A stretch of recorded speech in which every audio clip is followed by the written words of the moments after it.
Aku disantet oleh selingkuhan suamiku. Dan ini karmanya. Halo Bunda. Semoga Bunda semuanya dalam keadaan sehat dan bahagia ya. Sebelum masuk ke ceritanya, jangan lupa like, komen dan subscribe channel ini ya. Selamat menonton. Aku masih mengingat dengan jelas hari di mana aku mengetahui perselingkuhan suamiku. Hari itu seharusnya menjadi hari biasa, seperti hari-hari sebelumnya. Aku sedang merapikan rumah saat ponsel suamiku yang tertinggal di meja berbunyi. Biasanya, aku tidak pernah tertarik untuk melihat ponselnya. Aku percaya padanya, atau setidaknya, aku pikir aku percaya. Tapi entah mengapa, ada sesuatu di dalam diriku yang mendorongku untuk melihat layar itu. Sebuah pesan muncul dari nomor tanpa nama. Sayang, kapan kamu datang lagi? Aku rindu. Hatiku langsung mencelos. Tanganku bergetar saat aku membuka pesan-pesan sebelumnya.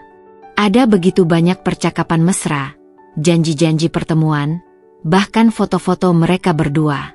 Aku merasa seperti ditikam dari belakang. Ketika suamiku pulang malam itu, aku menunggunya di ruang tamu. Aku ingin melihat reaksinya, ingin tahu apakah ia akan berbohong atau jujur. Saat ia masuk, aku menunjukkan ponselnya yang masih terbuka di halaman percakapan itu. Wajahnya seketika berubah. Namun, yang paling menyakitkan bukanlah ekspresi terkejutnya, melainkan ketenangan yang ia tunjukkan setelahnya. Jadi, kamu sudah tahu, katanya dengan nada datar. Aku menatapnya, berharap ia akan berusaha menyangkal, berharap ia akan merasa bersalah. Tapi tidak. Dengan begitu mudahnya, ia mengakui semuanya. Ya, aku selingkuh, lanjutnya tanpa ragu sedikitpun. Seolah-olah kata-kata itu bukan hal besar. Seolah-olah hatiku yang hancur ini tak berarti apa-apa. Aku ingin marah, ingin berteriak, ingin menangis sejadi-jadinya, tapi tubuhku terasa beku.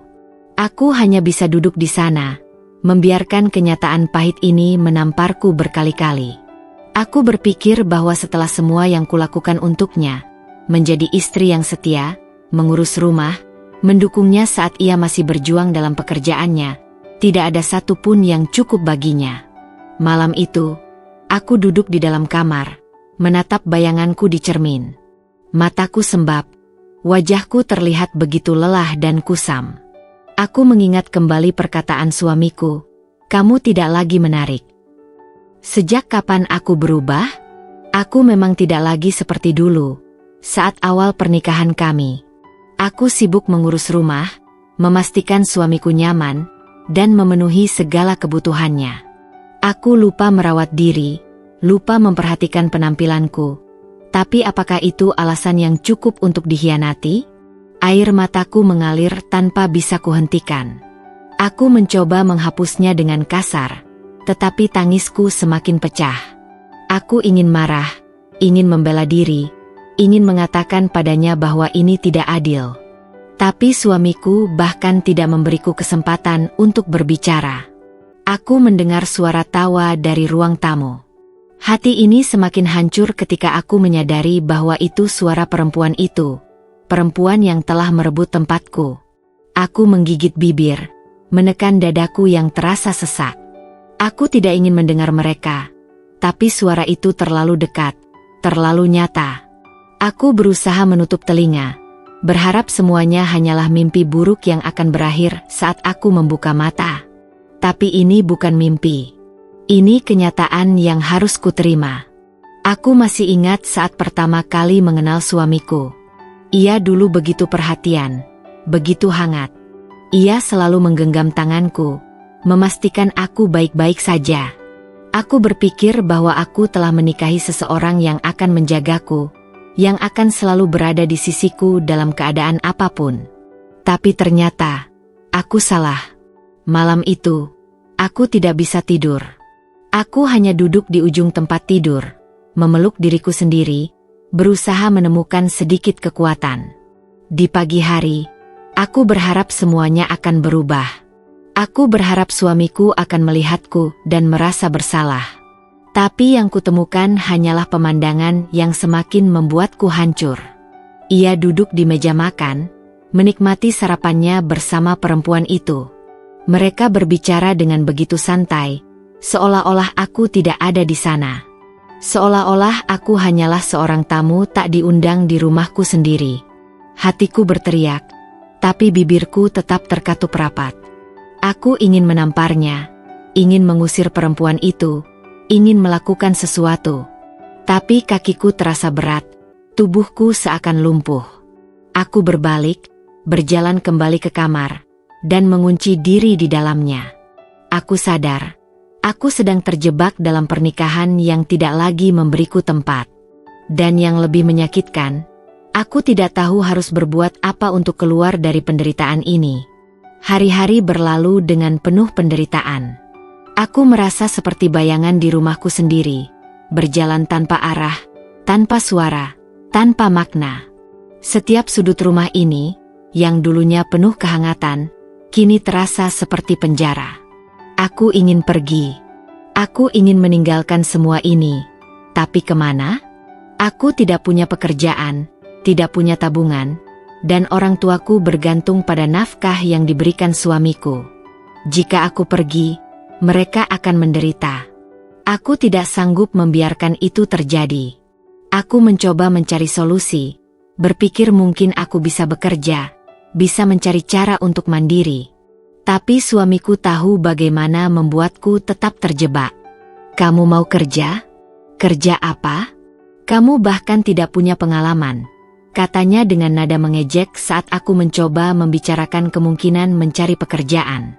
Iya benar. Sejak menikah, aku hanya mengurus rumah. Aku tidak memiliki keahlian, tidak tahu bagaimana menghadapi dunia luar. Aku telah menghabiskan hidupku mengabdi padanya. Dan sekarang, aku bahkan tidak punya kendali atas masa depanku sendiri.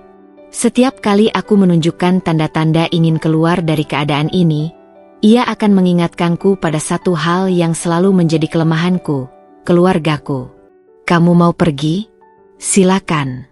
Tapi jangan harap aku masih mau membantu orang tuamu, katanya dengan dingin. Aku tahu ancamannya bukan sekadar kata-kata. Orang tuaku sudah tua, mereka tidak memiliki penghasilan tetap. Selama ini, nafkah dari suamikulah yang membuat mereka bisa makan. Jika aku pergi, mereka akan kehilangan segalanya. Dan jadi, aku bertahan. Aku menelan semua kepedihan ini, berpura-pura buta terhadap penghinaan yang kuterima setiap hari. Aku berusaha meyakinkan diriku bahwa suatu hari nanti, semuanya akan membaik. Tapi semakin lama aku bertahan, semakin aku menyadari bahwa harapan itu hanyalah ilusi. Suamiku semakin terang-terangan menunjukkan ketidakpeduliannya. Ia tidak lagi berusaha menyembunyikan hubungan gelapnya. Perempuan itu datang dan pergi sesuka hati, memperlakukan rumah ini seolah-olah miliknya. Aku hanya bisa menonton, seperti penonton yang dipaksa menyaksikan pertunjukan yang menyakitkan. Suatu malam, saat aku tengah mencuci piring di dapur, aku mendengar mereka tertawa di ruang tamu. Aku menggigit bibir, berusaha mengabaikannya. Tapi kemudian, suara perempuan itu terdengar lebih dekat. Kenapa dia masih di sini? Suaranya tajam, penuh kebencian. Aku berhenti sejenak, menunggu jawaban dari suamiku. Biarkan saja. Dia tidak bisa kemana-mana, jawabnya santai, seolah-olah aku ini hanyalah boneka tua yang tak lagi berguna. Tanganku gemetar, tapi aku tetap melanjutkan pekerjaanku. Aku harus bertahan. Aku tidak punya pilihan lain. Tapi aku tahu, suatu hari nanti, aku harus menemukan cara untuk keluar. Karena jika aku terus begini, aku akan kehilangan diriku sendiri. Aku pikir perempuan itu akan puas hanya menjadi bayangan dalam pernikahan kami, menikmati waktunya bersama suamiku tanpa perlu mengambil tempatku sepenuhnya. Tapi ternyata, ia menginginkan lebih. Ia menginginkan segalanya. Pada awalnya, aku hanya merasakan perubahan kecil. Ia semakin sering datang ke rumah, semakin berani menunjukkan keberadaannya. Jika dulu ia hanya menemui suamiku di luar, kini ia dengan santai duduk di sofa ruang tamu, bertindak seolah-olah ia adalah nyonya rumah. Aku masih mencoba mengabaikannya, masih berusaha menahan diri. Aku tahu bahwa jika aku marah atau melawan, suamiku hanya akan membelanya. Tapi lama-kelamaan, perempuan itu mulai menunjukkan niatnya yang sebenarnya. Kamu masih muda, kenapa masih mau bertahan dalam pernikahan yang sudah mati begini? Katanya suatu hari saat kami hanya berdua di dapur. Aku terdiam. Kalau aku jadi kamu, aku sudah pergi dari dulu. Untuk apa bertahan kalau tidak dicintai? Lanjutnya dengan nada puas, seperti seseorang yang tahu bahwa ia sudah menang. Aku menggenggam gelas di tanganku begitu erat hingga buku-buku jariku memutih. Aku ingin membalasnya, ingin mengatakan bahwa ia hanya seorang perusak rumah tangga, bahwa ia tidak punya hak untuk mengusirku dari hidupku sendiri. Tapi aku tahu, kata-kata tidak akan mengubah apapun. Perempuan itu tidak hanya ingin menjadi selingkuhan, ia ingin menjadi istri. Ia ingin mengambil tempatku secara penuh. Aku mulai memperhatikan bagaimana ia semakin berusaha membuat suamiku menjauh dariku. Ia mengisi pikirannya dengan kebohongan, dengan racun yang semakin menumbuhkan kebenciannya terhadapku. Suamiku yang dulu masih menunjukkan sedikit simpati, kini semakin dingin. Ia tidak lagi melihatku sebagai istrinya. Ia tidak lagi berbicara kepadaku kecuali untuk menyalahkanku atas hal-hal kecil. Dan ketika aku berpikir bahwa semua ini tidak bisa menjadi lebih buruk, aku mulai mengalami kejadian-kejadian aneh. Aku sering merasa tubuhku lemah tanpa sebab, sering terbangun dengan rasa nyeri di seluruh badan. Kadang-kadang, aku merasa ada sesuatu yang mengawasi dari kegelapan, sesuatu yang membuat bulu kuduku berdiri. Aku tahu bahwa perempuan itu bukan hanya menggunakan kata-kata atau kelicikan untuk menyingkirkanku. Ia telah menemukan cara lain, cara yang lebih mengerikan. Aku mulai merasakan ketakutan yang tidak pernah kurasakan sebelumnya. Ini bukan lagi sekadar perselingkuhan. Ini adalah peperangan, dan aku tidak tahu apakah aku bisa bertahan. Suatu hari, awalnya aku berpikir mungkin tubuhku hanya kelelahan akibat stres yang terus-menerus. Tapi semakin hari, gejala yang kualami semakin aneh dan menakutkan. Aku sering terbangun di tengah malam dengan keringat dingin membasahi tubuhku. Ada rasa nyeri yang menjalar dari kepala hingga ujung kaki, seperti ada sesuatu yang mencengkeram tubuhku erat-erat. Nafasku terasa berat, seakan paru-paruku tidak bisa menghirup udara dengan baik. Aku mencoba mengabaikannya, berpikir bahwa ini hanya efek dari tekanan batin yang kurasakan. Tapi kemudian, aku mulai mengalami mimpi buruk yang sama berulang kali. Dalam mimpiku, aku melihat bayangan hitam berdiri di sudut kamar, menatapku dengan mata kosong yang mengerikan. Aku ingin berteriak, ingin berlari, tapi tubuhku terasa kaku. Dan setiap kali aku terbangun, aku selalu menemukan tubuhku penuh keringat dan napasku tersengal-sengal.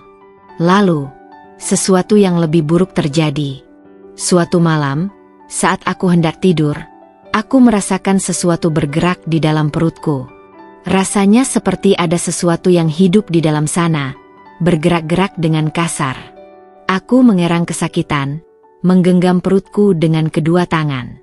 Aku mencoba mengatakan ini kepada suamiku, tapi ia hanya menatapku dengan tatapan jengah. "Kamu terlalu banyak drama," katanya dingin sebelum meninggalkanku sendiri di kamar. Aku merasa putus asa. Aku tahu tubuhku sedang diserang oleh sesuatu yang tidak terlihat. Tapi siapa yang akan percaya padaku? Hingga akhirnya, suatu malam, aku muntah darah. Darah kental berwarna merah gelap keluar dari mulutku, memenuhi wastafel kamar mandi.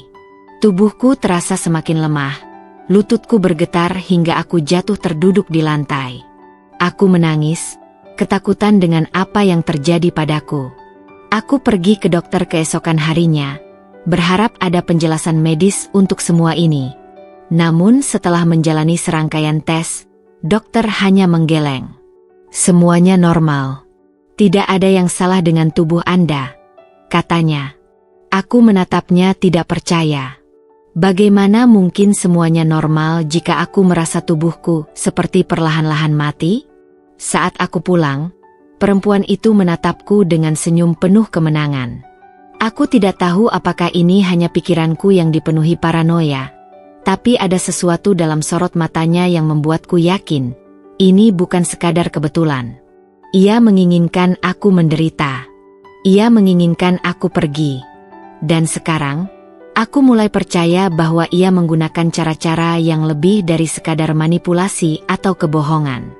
Ia telah membawa sesuatu yang lebih gelap ke dalam hidupku. Sesuatu yang tidak bisa kulawan hanya dengan akal sehat. Aku tahu, jika aku tidak segera menemukan cara untuk menyelamatkan diriku sendiri, aku mungkin tidak akan bertahan lebih lama lagi. Hari-hariku semakin berat. Tubuhku semakin lemah. Langkahku semakin gontai. Aku sering kesulitan bernapas, sering terbangun di tengah malam dengan tubuh gemetar dan keringat dingin. Kadang-kadang, aku bahkan tidak sanggup bangun dari tempat tidur. Tapi suamiku, ia tidak peduli. Dulu, saat aku hanya demam ringan saja, ia akan panik dan membawaku ke dokter. Sekarang, bahkan saat aku nyaris pingsan di depan matanya, ia hanya melirik sebentar sebelum kembali sibuk dengan ponselnya. Kamu terlalu banyak berpikir, makanya sakit terus, katanya tanpa melihat ke arahku. Ketika aku benar-benar jatuh sakit parah hingga tidak bisa bangun dari tempat tidur, aku berharap ia akan menunjukkan sedikit kepedulian. Tapi harapan itu hanya ilusi. Suatu malam, aku merasa demam tinggi. Tubuhku panas luar biasa, tapi di saat yang sama, aku merasa menggigil. Seluruh sendiku terasa nyeri, seakan-akan ada jarum-jarum kecil yang menusuk dari dalam. Aku berusaha memanggil suamiku, yang sedang duduk di ruang tamu menonton televisi. Mas. Suaraku lemah, hampir tidak terdengar. Ia menoleh sebentar, lalu kembali fokus ke layar televisi. Mas, tolong, aku nggak enak badan, kataku lagi, berharap kali ini ia akan peduli. Ia menghela napas panjang, lalu menekan tombol mute di remotenya sebelum menatapku dengan ekspresi tidak sabar. Kamu maunya apa sih? Tanyanya dengan nada jengah. Aku menelan ludah. Aku butuh obat, tolong belikan di apotek. Alih-alih berdiri dan membantuku, ia justru tertawa kecil. Sudah kayak nenek-nenek saja. Masak sakit sedikit saja nggak bisa urus sendiri. Aku ingin menangis, tapi bahkan air mataku pun sudah terlalu lelah untuk keluar. Akhirnya, aku menyeret kakiku sendiri ke dapur, mencari obat seadanya. Aku tidak tahu bagaimana caranya aku masih bisa bertahan, sementara orang yang seharusnya menjagaku justru membiarkan aku menderita sendirian. Yang lebih menyakitkan, aku tahu kemana ia lebih memilih pergi. Malam itu, saat aku masih terbaring lemah di tempat tidur, aku mendengar suara langkah kaki dan suara pintu depan terbuka. Aku memaksakan diri bangun dan mengintip dari jendela. Suamiku berdiri di halaman, mengenakan pakaian rapi, wajahnya terlihat segar dan bersemangat. Sesuatu yang sudah lama tidak pernah kutemui ketika ia bersamaku. Tak lama kemudian, sebuah mobil berhenti di depan rumah. Aku melihat perempuan itu di dalamnya. Ia tersenyum lebar saat melihat suamiku, lalu melambai dengan manja. Tanpa ragu, suamiku masuk ke dalam mobil itu dan pergi, meninggalkanku yang tengah sakit sendirian di rumah. Dadaku terasa sesak. Aku tidak tahu mana yang lebih menyakitkan, rasa sakit di tubuhku, atau rasa sakit karena tahu bahwa ia lebih memilih berada di sisi perempuan itu daripada merawatku. Malam itu, aku menangis dalam diam. Aku sadar, aku tidak hanya kehilangan suamiku. Aku juga kehilangan harga diriku, martabatku sebagai seorang istri. Aku tidak tahu berapa lama lagi aku bisa bertahan dalam keadaan ini. Tapi satu hal yang pasti, aku sudah benar-benar sendirian. Saat beberapa minggu berturut-turut aku tidak bisa hadir di pertemuan keluarga, mertua mulai mencurigai ada sesuatu yang tidak beres. Aku ingat betul ketika ibu mertuaku meneleponku. Suaranya penuh dengan kekhawatiran. "Sinta, kamu kenapa? Kami sudah beberapa kali berusaha menghubungi kamu, tapi tidak pernah ada jawaban. Apakah kamu baik-baik saja?" Tanyanya dengan lembut, meskipun aku bisa merasakan kekhawatiran yang mendalam dalam suaranya. Aku terdiam sejenak. Apa yang bisa aku katakan? Semua yang terjadi dalam rumah tanggaku terlalu rumit untuk dijelaskan. Aku tidak bisa memberitahunya bahwa suamiku semakin menjauh, dan bahwa aku merasa sekarat di rumah yang seharusnya penuh kasih sayang. Aku hanya capek saja, jawabku akhirnya, berusaha terdengar meyakinkan. Tapi saya baik-baik saja, kok.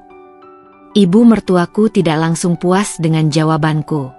Aku bisa mendengar langkah-langkahnya yang terasa mendekat. "Apakah kamu yakin, Sin? Kami sangat khawatir. Kalau ada masalah, kami bisa bantu. Jangan ragu untuk memberitahu kami," katanya dengan penuh perhatian. Aku terdiam lagi. Ada sesuatu dalam dirinya yang bisa melihat apa yang terjadi di balik kata-kataku, tetapi aku tidak tahu bagaimana cara menjelaskan semuanya. Aku tidak ingin menyusahkan mereka, apalagi ayah mertuaku yang sudah mulai uzur. Namun, ibu mertuaku tidak menyerah. Ia akhirnya datang ke rumah kami tanpa memberitahuku terlebih dahulu, dan aku tidak bisa menahannya. Aku tahu, jika ia sudah memutuskan untuk datang, pasti ada sesuatu yang ingin ia ketahui. Ketika ia datang, aku mencoba menyambutnya dengan senyum yang seolah-olah semuanya baik-baik saja, meski tubuhku terasa sangat lelah dan nyeri. "Kenapa kamu tidak bisa tidur, Sinta? Wajahmu pucat sekali. Apa yang sebenarnya terjadi?" tanya ibu mertuaku, langsung menatapku dengan mata yang penuh pertanyaan. Aku tersentak, dan untuk pertama kalinya dalam waktu yang lama, aku merasa terjebak dalam kebohongan yang tak bisa lagi kutahan. Ia mengamati setiap gerak-gerikku, mencatat setiap kata yang keluar dari mulutku.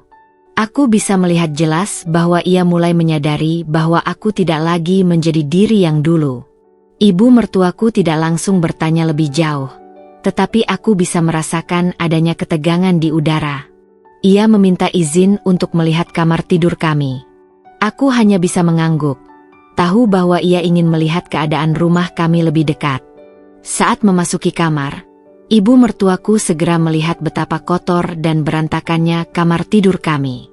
Ia menatapku dengan penuh keprihatinan. "Sinta, kenapa kamu tidak merapikan kamar? Kamu tidak terlihat seperti dirimu lagi," katanya. Suaranya lembut tapi ada nada khawatir yang terasa dalam kalimatnya. Aku mengangkat bahu, berusaha tersenyum meskipun hatiku hancur. "Tidak apa-apa, Ma. Aku hanya butuh istirahat." Namun, jelas sudah, ibu mertuaku tahu ada yang salah. Keesokan harinya, ibu mertuaku kembali datang, kali ini dengan membawa ayah mertuaku. Aku bisa merasakan ketegangan yang semakin meningkat di dalam rumah. Mereka tahu sesuatu yang aku sembunyikan, dan aku merasa tidak bisa lagi mengelak. Kami duduk bersama di ruang tamu, dan setelah beberapa saat diam, ibu mertuaku akhirnya bertanya dengan hati-hati. "Sinta, ada yang ingin kami bicarakan. Kamu tahu kami sangat mencintaimu, kan? Dan kami khawatir melihat keadaanmu. Apa yang sebenarnya terjadi? Apa kamu tahu suamimu belakangan ini lebih sering tidak pulang dan mengabaikanmu?" Aku menundukkan kepala, tak bisa menahan air mata yang mulai mengalir di pipiku. Aku merasa malu, merasa lemah karena harus mengakui bahwa aku telah gagal menjadi istri yang baik, dan bahwa aku tidak bisa lagi memperbaiki keadaan ini. "Apa yang harus aku katakan, Ma?" bisikku, hampir tidak terdengar. Aku sudah tidak tahu lagi bagaimana harus menjelaskan semuanya. Ibu mertuaku meraih tanganku dengan lembut, menggenggamnya erat. "Kami ada di sini untukmu, Sinta. Jangan merasa sendirian. Kamu berhak merasa bahagia, dan kami akan membantu kamu melalui ini." Setelah percakapan dengan mertuaku, aku merasa sedikit lega. Setidaknya, Ada orang yang peduli padaku, yang mengerti bahwa aku tidak bisa lagi menghadapi semua ini sendirian.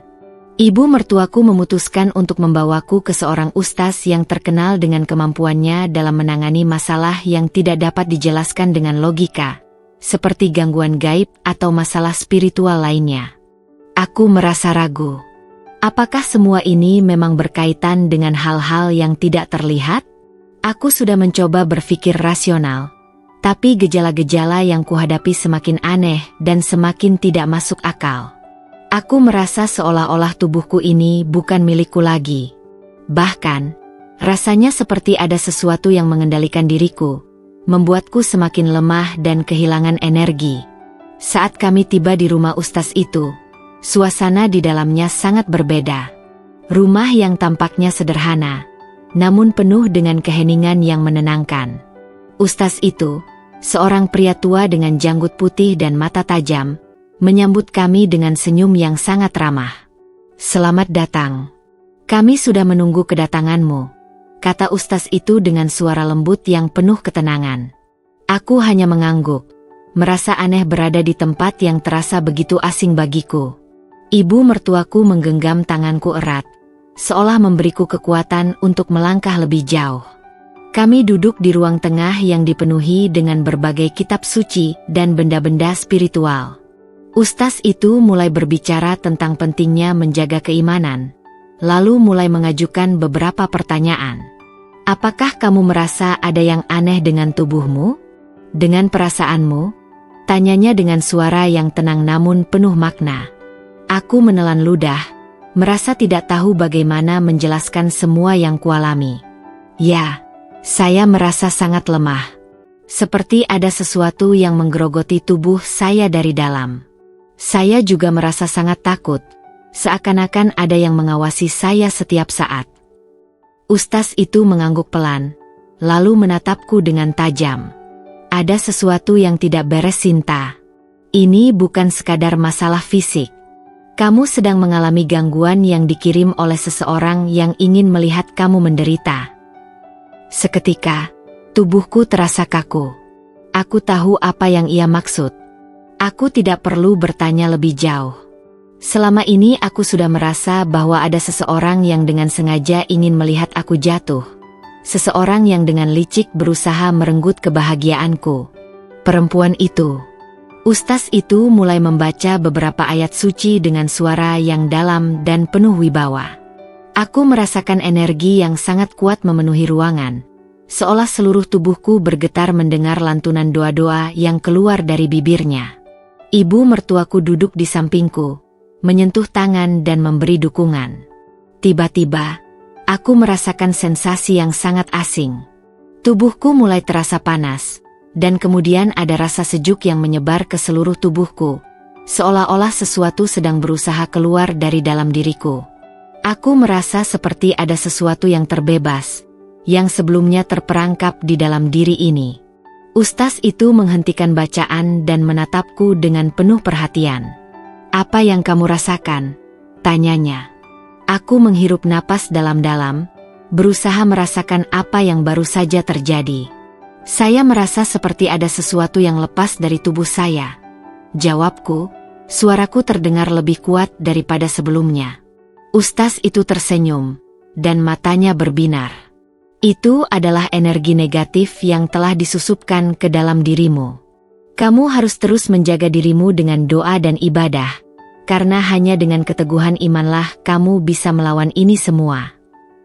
Aku terdiam, merasa bingung dan tidak tahu harus berkata apa. Semua ini terasa begitu luar biasa, seperti sebuah dunia yang selama ini tidak pernah kutahu ada. Bagaimana mungkin perempuan itu bisa memiliki kekuatan untuk melakukan hal semacam ini?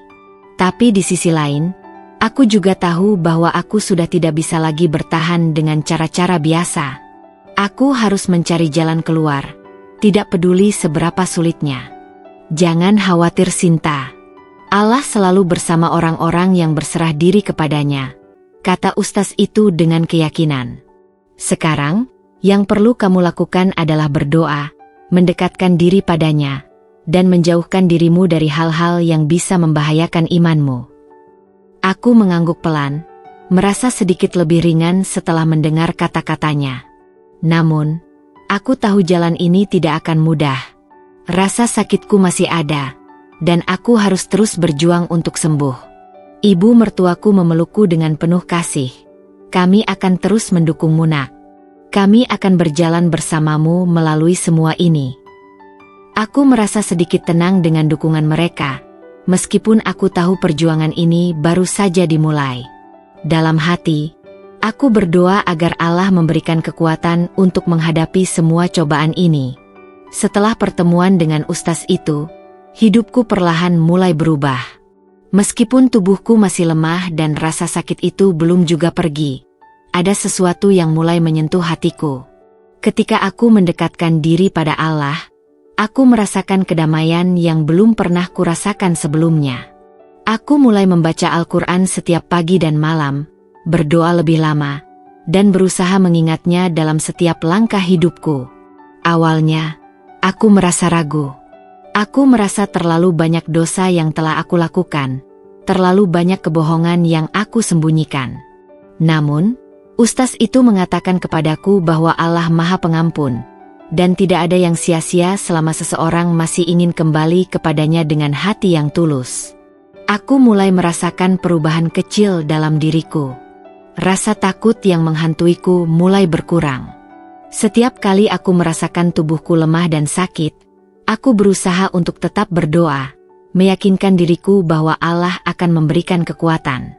Di setiap malam yang panjang, aku menggenggam doa-doa itu erat, berharap ada jalan keluar yang akan ditunjukkannya. Aku juga mulai belajar untuk memaafkan.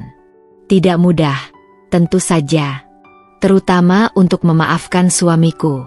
Namun, aku tahu bahwa jika aku ingin benar-benar sembuh, baik secara fisik maupun batin, aku harus melepaskan rasa sakit yang selama ini terpendam. Suatu malam, aku duduk sendirian di teras rumah, menghadap langit yang penuh bintang. Aku teringat kembali pada masa-masa indah bersama suamiku, masa ketika kami tertawa bersama, saling berbagi mimpi. Aku tidak tahu apa yang terjadi pada hubungan kami, dan aku tidak tahu apa yang akan terjadi ke depan. Namun, yang ku tahu adalah, aku tidak bisa terus hidup dalam kebencian. Aku berdoa, memohon agar Allah memberiku petunjuk, agar aku diberi kekuatan untuk menghadapi semua yang telah terjadi, dan agar hatiku diberikan ketenangan. Aku meminta agar suamiku, meski telah banyak melukai hatiku, diberi kesempatan untuk kembali ke jalan yang benar. Ketika aku selesai berdoa, aku merasa lebih ringan. Tidak ada jawaban langsung dari Allah, tapi aku tahu, doa itu akan diterima dengan caranya yang paling baik. Aku mulai merasa bahwa meskipun suamiku masih belum berubah, aku bisa menjadi lebih kuat dengan iman yang aku miliki. Keesokan harinya, aku mulai lebih sering berbicara dengan ibu mertuaku. Aku tidak ingin menyembunyikan apapun darinya lagi. Ia adalah salah satu orang yang sangat mendukungku, dan aku tahu ia khawatir tentang kondisiku. "Sinta, apakah kamu merasa lebih baik?" tanya ibu mertuaku dengan lembut, duduk di sampingku saat aku sedang duduk di ruang tamu. Aku mengangguk pelan, meskipun rasa sakit masih ada. "Iya sedikit lebih baik. Aku merasa lebih tenang sekarang." Doa-doa itu membantu aku lebih banyak daripada yang aku kira. Ibu mertuaku tersenyum, lalu meraih tanganku. "Alhamdulillah, kami akan terus mendukungmu. Kami ada di sini untukmu, Nak." Aku terdiam sejenak, merenungkan kata-katanya. Kehadiran mereka, dukungan mereka, adalah anugerah yang tak ternilai harganya. Meski aku masih berjuang dengan rasa sakit, setidaknya aku tidak merasa sendirian lagi. Aku juga mulai melihat perubahan kecil dalam suamiku. Meski ia tetap kembali terlambat dan tetap menghindar, aku bisa merasakan adanya ketegangan dalam dirinya. Entah karena rasa bersalah atau karena tekanan dari orang-orang di sekitarnya, ia mulai sedikit lebih peduli. Ia mulai bertanya tentang kesehatanku, meskipun itu hanya pertanyaan yang sangat umum. Tapi aku tahu itu adalah langkah kecil menuju perubahan. Kadang, ia juga tampak lebih gelisah. Aku tahu, ia sedang berjuang dengan perasaan bersalah yang mungkin belum bisa ia ungkapkan. Namun, aku juga tahu bahwa aku harus memberikan waktu. Perubahan itu tidak bisa terjadi dalam semalam, dan aku harus memaafkan dirinya jika ia ingin kembali menjadi suami yang lebih baik. Namun, aku juga sadar bahwa aku tidak bisa bergantung pada suamiku untuk menemukan kebahagiaanku. Kebahagiaan sejati hanya bisa datang dari dalam diriku sendiri, dari ketenangan hati yang hanya bisa didapatkan dengan mendekatkan diri pada Allah. Setiap hari, aku berusaha untuk terus berdoa, terus berusaha mendekatkan diri kepadanya, dan berharap bahwa Allah akan memberikan yang terbaik untukku, apapun itu. Aku merasa lebih kuat dengan setiap doa yang kuucapkan, lebih tabah dengan setiap ayat yang aku baca, dan lebih yakin bahwa, dengan izinnya, aku akan melewati ujian hidup ini dengan baik. Aku tahu, perjalanan ini masih panjang. Tetapi, dengan iman di hati, aku merasa tidak ada yang mustahil. Namun, meskipun aku berusaha mendekatkan diri pada Allah dan menguatkan hatiku dengan doa, perempuan itu tidak berhenti. Ia tidak bisa menerima kenyataan bahwa rencananya untuk merusak rumah tanggaku gagal. Sebuah perasaan yang begitu kuat dan penuh kebencian tampaknya menggerakkan setiap langkahnya, dan aku tahu, jika ia tidak bisa meraih apa yang diinginkannya, ia akan melakukan apa saja untuk menghancurkanku. Aku merasa kehadirannya masih mengintai di setiap sudut hidupku, seperti bayangan yang tidak bisa hilang. Setiap kali aku merasa sedikit tenang, ada sesuatu dalam diriku yang berkata, dia masih ada di luar sana, berusaha untuk menggagalkan semuanya. Beberapa hari setelah aku mulai merasa lebih baik, sebuah kejadian yang tak terduga terjadi. Suamiku, yang selama ini menghindar, tiba-tiba datang kepadaku dengan wajah serius, wajah yang menunjukkan kegelisahan yang dalam. Ia duduk di sampingku, menatapku dengan tatapan yang sulit kubaca. Ada yang perlu aku katakan, katanya pelan, suaranya berat dan tegang. Aku hanya diam, menunggu apa yang akan ia katakan. Aku merasa ada sesuatu yang aneh, tapi aku tidak bisa langsung menebak. Perempuan itu, dia mulai marah besar. Lanjutnya, suaranya serak. Setelah semuanya berjalan seperti ini, dia merasa bahwa aku telah meninggalkannya. Dia merasa dipermalukan, dan dia tidak bisa menerima kenyataan bahwa aku memilih kamu. Aku menatap suamiku dengan bingung. Apa maksudmu? Tanyaku, mencoba memahami situasi ini. Suamiku menarik napas dalam-dalam, tampak frustasi. Dia pergi ke dukun lagi Sinta. Ia merasa kehilangan, dan dia mengancam akan melakukan apa saja untuk memastikan aku kembali kepadanya.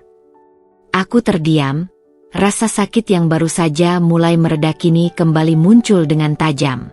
Aku tahu perempuan itu tidak akan mudah menyerah, tapi aku tidak pernah menyangka bahwa ia akan melakukan tindakan yang lebih ekstrim lagi. Dia bilang dia tidak akan berhenti sebelum melihat kita hancur. Suamiku melanjutkan, tatapannya penuh kecemasan. Dia bahkan mulai menyebar kabar buruk tentangmu, dan itu mulai mempengaruhi banyak orang. Aku tidak tahu harus berbuat apa. Hatiku serasa terkoyak mendengar kata-kata itu. Perempuan itu benar-benar tidak tahu malu. Dengan segala cara, ia mencoba merusak hidupku, merusak rumah tanggaku. Dan suamiku, meskipun sudah sadar, tampaknya masih merasa terjebak dalam cengkeraman perempuan itu. Aku terdiam beberapa saat, mencoba menenangkan diriku. Sakit ini terlalu dalam, namun aku harus tetap tegar. Aku tidak bisa membiarkan perempuan itu menang. Aku sudah berjuang terlalu keras untuk mengembalikan kedamaian dalam hidupku, dan aku tidak akan menyerah begitu saja. Jadi, apa yang harus kita lakukan sekarang? Tanyaku akhirnya. Suaraku terdengar lebih tenang meskipun hatiku berkecamuk. Suamiku menatapku dengan wajah penuh penyesalan. Aku tidak tahu Sinta, tapi aku ingin kita berjuang bersama, menghadapi ini bersama-sama. Aku mengangguk perlahan. Aku ingin percaya padanya, ingin memberi kesempatan padanya untuk memperbaiki semuanya. Namun, di dalam hatiku, aku tahu bahwa ini bukan hanya tentang kami berdua. Ini tentang melawan segala macam kekuatan yang berusaha menghancurkan kehidupan yang sudah aku bangun dengan susah payah. Apa yang dia lakukan? Tanyaku, mencoba untuk tetap berpikir jernih. Suamiku terlihat ragu, namun akhirnya ia mengangkat bahu. Aku tidak tahu pasti, tapi kabar yang kudengar, dia mulai membuat masalah di tempat kerjaku. Dia menyebarkan fitnah, mengatakan bahwa aku tidak adil, bahkan mengancam akan melaporkanku ke pihak berwajib. Kabar itu membuatku semakin merasa terpojok. Semua yang kami miliki, semuanya yang sudah kami bangun bersama, mulai terancam oleh tindakan perempuan itu. Tidak hanya hubungan kami, tapi juga reputasi suamiku, kehidupan kami yang penuh harapan. Aku bisa merasakan rasa amarah yang mulai muncul dalam diriku. Namun, kali ini, aku tidak ingin membiarkan amarah itu menguasai diriku. Aku berusaha untuk tetap sabar, tetap menjaga hati agar tidak tergerus oleh kebencian. Aku harus lebih bijaksana, lebih kuat. Aku memandang suamiku, kali ini dengan tekad yang lebih jelas. Kita harus bertindak, tapi dengan cara yang benar. Jangan biarkan perempuan itu menguasai hidup kita. Kita harus menghadapi semuanya dengan kekuatan yang lebih besar. Suamiku menatapku, dan aku bisa melihat ada keraguan dalam dirinya. Namun, perlahan, ia mengangguk. Kamu benar. Kita harus melawan ini. Aku tahu, ini belum selesai. Perempuan itu mungkin merasa terancam, tetapi aku juga mulai merasa kekuatan baru yang datang dari dalam diriku sendiri. Aku tidak akan biarkan dia merusak apa yang telah kami bangun. Kini, aku lebih yakin bahwa jalan yang aku pilih adalah jalan yang benar. Aku harus berjuang untuk kebahagiaanku, untuk masa depanku, dan untuk rumah tanggaku. Aku tidak akan membiarkan perempuan itu menang, tidak akan membiarkan dirinya menghancurkan hidupku. Dengan bertekad, aku melangkah maju. Semakin lama, semakin jelas bahwa perlawanan dari perempuan itu semakin intens. Ia tak hanya berusaha merusak rumah tanggaku, tetapi juga berusaha menghancurkan suamiku dengan segala cara yang ia bisa. Segala rumor yang tersebar, segala fitnah yang ia sebarkan, mulai membuat suasana rumah menjadi penuh ketegangan. Suamiku semakin tertekan, dan aku merasa berat untuk menanggung semuanya sendirian. Namun, meski hatiku penuh kekecewaan, aku mulai merasa ada kekuatan yang lebih besar yang sedang bekerja, sesuatu yang tak bisa dijelaskan dengan kata-kata. Suamiku, meskipun kesulitan, mulai berusaha untuk lebih terbuka dengan aku. Ia mulai menunjukkan rasa penyesalan yang lebih dalam. Namun, aku tahu, dalam situasi seperti ini, tidak cukup hanya dengan penyesalan. Ada banyak hal yang harus diperbaiki, dan itu tidak bisa terjadi dalam semalam. Saat itulah, sebuah kejadian yang tidak terduga terjadi. Suatu malam, aku mendengar kabar yang mengguncang diriku. Perempuan itu, yang selama ini berusaha menghancurkan hidup kami, mengalami kecelakaan yang sangat serius.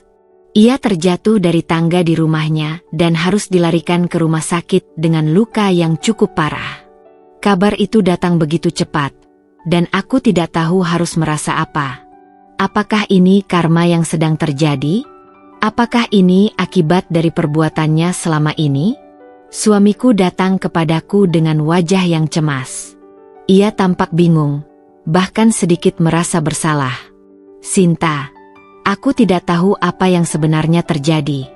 Aku tidak mengerti. Kenapa semua ini bisa terjadi padanya?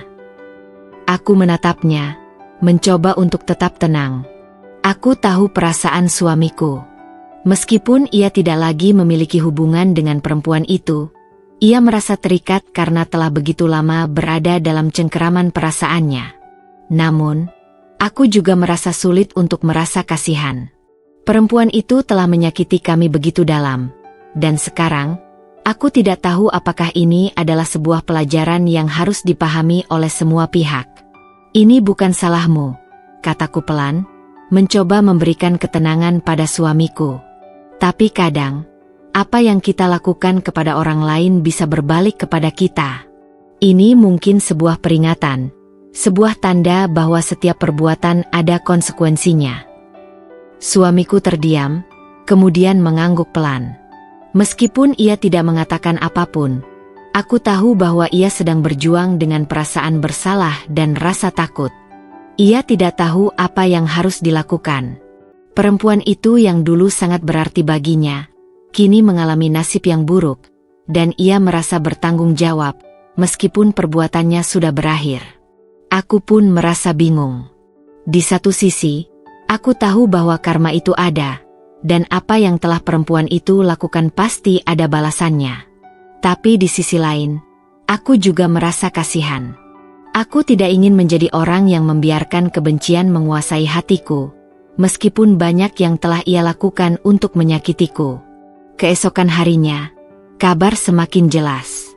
Perempuan itu tidak hanya mengalami luka fisik yang cukup parah, tetapi kondisinya semakin memburuk.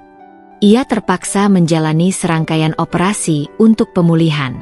Suamiku merasa khawatir, dan meskipun aku tahu ia tidak lagi mencintainya, ia tetap merasa punya tanggung jawab moral. Ia memutuskan untuk mengunjunginya di rumah sakit. Aku tahu, ini adalah keputusan yang sulit. Aku tidak tahu apa yang akan terjadi, tetapi aku juga tidak bisa melarang suamiku untuk mengurus seseorang yang pernah menjadi bagian dari hidupnya. Meskipun itu perempuan yang telah membuat hidup kami sengsara, aku tidak bisa menutup hatiku begitu saja. Aku memilih untuk mendukung suamiku dalam keputusan ini, meskipun perasaan sakit itu tetap ada. Di rumah sakit, aku menunggu dengan perasaan campur aduk. Aku merasa cemas, marah, tetapi juga sedikit iba. Suamiku kembali dengan wajah yang sangat lelah dan penuh keheranan. Ia tampak bingung, namun seolah menemukan sebuah jawaban yang tak terungkapkan. Dia menangis. Dia bilang dia menyesal atas semua yang dia lakukan, kata suamiku pelan, suaranya penuh kebingungan. Tapi aku tidak tahu apakah itu benar. Dia mengatakan bahwa dia ingin kembali, ingin semuanya seperti dulu. Aku menatap suamiku, mencoba untuk membaca ekspresinya. Aku tahu betul betapa besar rasa bersalah yang mungkin ia rasakan, namun aku juga tahu bahwa hal ini lebih kompleks daripada itu. Perempuan itu tidak hanya datang dengan penyesalan, tetapi juga dengan keinginan untuk kembali meraih apa yang telah ia hilangkan. Mas, kataku dengan suara yang tegas, meskipun hatiku merasa berat. Ingatlah semua yang telah terjadi. Dia sudah memilih jalan itu, dan meskipun dia menyesal, kita tidak bisa melupakan semuanya begitu saja. Jangan biarkan dirimu terjebak dalam perasaan itu lagi. Suamiku menunduk, menatap tangannya sejenak, lalu mengangguk perlahan. Aku tahu Sinta. Aku hanya merasa bingung. Apakah aku harus merasa kasihan padanya? Aku menggelengkan kepala. Kasihan itu tidak akan mengubah apapun. Yang lebih penting adalah bagaimana kita menghadapi masa depan kita bersama. Jangan biarkan masa lalu mengatur langkah kita. Aku tahu, jalan ke depan ini tidak mudah. Kami harus menanggung beban bersama. Tetapi dalam hatiku, aku merasa sedikit lebih kuat. Karma memang berbalik. Dan apa yang telah dilakukan perempuan itu kini menyakitinya.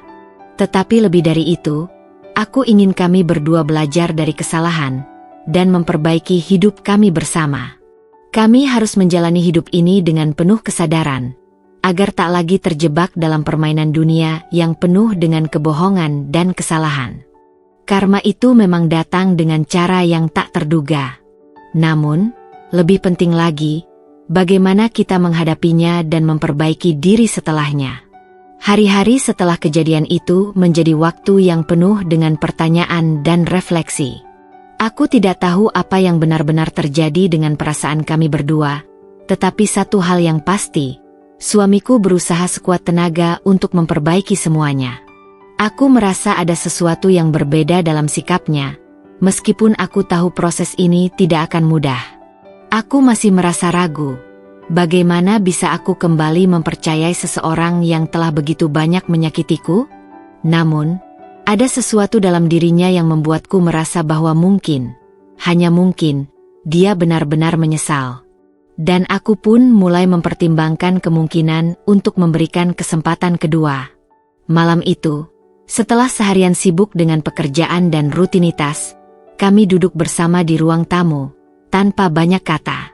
Suamiku memandangiku dengan tatapan yang penuh penyesalan, seolah sedang menunggu aku untuk berbicara duluan. Aku tahu bahwa selama ini dia tidak pernah benar-benar tahu bagaimana cara memperbaiki semuanya. Dan meskipun banyak hal yang terjadi, ia berusaha menunjukkan bahwa ia ingin memperbaiki diri. "Sinta," katanya dengan suara yang penuh kejujuran, "aku tahu aku telah membuatmu menderita. Aku tidak bisa mengubah masa lalu, tapi aku ingin kau tahu bahwa aku benar-benar ingin berubah. Aku ingin kita mulai dari awal.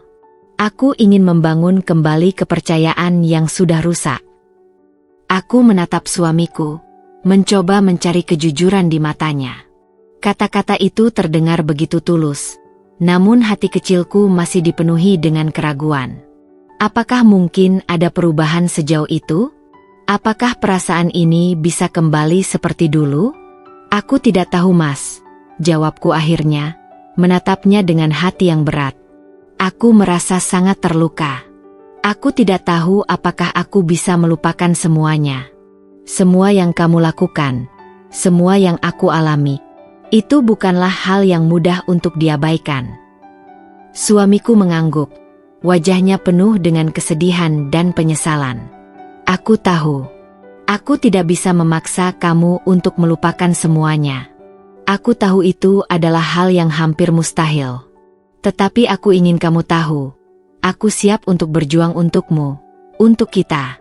Aku akan melakukan apapun yang aku bisa untuk membuktikan bahwa aku bisa menjadi suami yang lebih baik."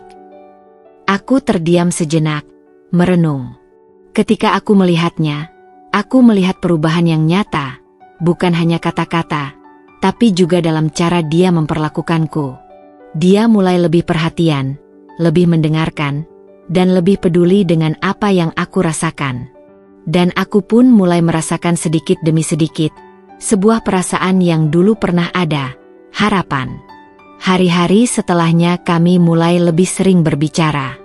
Aku tidak lagi menutup diri seperti dulu, dan suamiku pun mulai lebih terbuka. Kami mencoba untuk mengatasi masa lalu dengan berbicara tentang apa yang benar-benar kami rasakan, tentang rasa sakit, kekecewaan, dan penyesalan. Kami belajar untuk saling mendengarkan, dan itu adalah langkah besar. Suamiku tidak lagi hanya datang dengan janji kosong, tetapi dengan tindakan nyata. Dia mengubah kebiasaannya, mengurangi waktu yang dihabiskan dengan teman-temannya dan memberi perhatian lebih banyak kepada keluarganya. Dia mulai datang lebih awal ke rumah, membantu dengan pekerjaan rumah, dan paling penting, dia mulai memberi ruang bagi perasaan dan kebutuhanku. Kami mulai menghabiskan waktu bersama, meskipun itu sederhana, sekadar berjalan-jalan atau berbicara tanpa gangguan. Namun, aku juga tahu bahwa memperbaiki semuanya tidak akan berlangsung dengan mulus. Ada banyak cobaan yang akan datang, banyak hal yang harus kami hadapi bersama. Tetapi kali ini, aku merasa lebih siap. Aku tidak ingin menjadi wanita yang terus hidup dalam bayang-bayang rasa sakit. Aku ingin menjadi wanita yang lebih kuat, yang bisa memilih untuk memaafkan, yang bisa memilih untuk terus maju. Terkadang, di malam hari, aku teringat kembali pada semua yang telah terjadi, semua kebohongan, semua rasa sakit, dan bagaimana aku merasa begitu hancur. Tapi sekarang, aku mulai belajar bahwa kadang-kadang, kesalahan itu adalah bagian dari perjalanan kita untuk tumbuh. Kami berdua mungkin telah tersesat, tetapi kami juga berusaha untuk menemukan jalan yang benar. Dan ketika aku melihat suamiku, yang kini berusaha lebih keras untuk menjadi orang yang lebih baik, aku merasa sedikit lebih percaya. Mungkin, di akhir perjalanan ini, Kami akan bisa membangun hidup yang lebih baik bersama. Aku tidak tahu apa yang akan terjadi di masa depan, tapi aku tahu bahwa setiap langkah yang kami ambil, setiap usaha yang kami lakukan, adalah langkah menuju kebahagiaan yang lebih besar. Kami memulai dari awal, tidak dengan melupakan apa yang telah terjadi, tetapi dengan belajar darinya, untuk menjadi lebih kuat dan lebih baik. Kami memilih untuk memberi kesempatan kedua, bukan hanya untuk kami, tetapi untuk diri kami sendiri. Kami memilih untuk berjuang bersama-sama.